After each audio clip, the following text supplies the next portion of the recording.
ओ मजदूरों, कमजोर कमजोर पढ़ते हो, पीछे पीछे होके बैठते हो,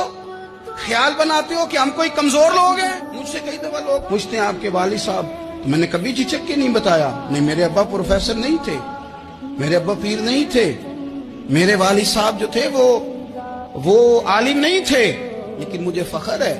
जब उनका इंतकाल हुआ और मैंने गुस्ल दे रहा था तो उस वक्त भी उनके हाथों पे छाले थे, इसलिए कि वो मजदूर थे, वो मेहनत करते थे।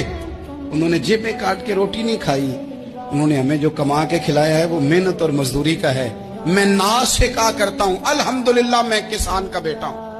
मैं उसका बेटा हूं जो धरती का सीना चीर के अनाज उगाते थे। और मैंने देखा है कि जब बड़ोले में मेरी अम्मा गंदम भरने लगती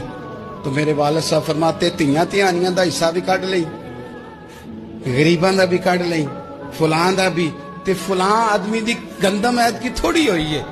वो 2 बोरियां उधर भी भेजनी है।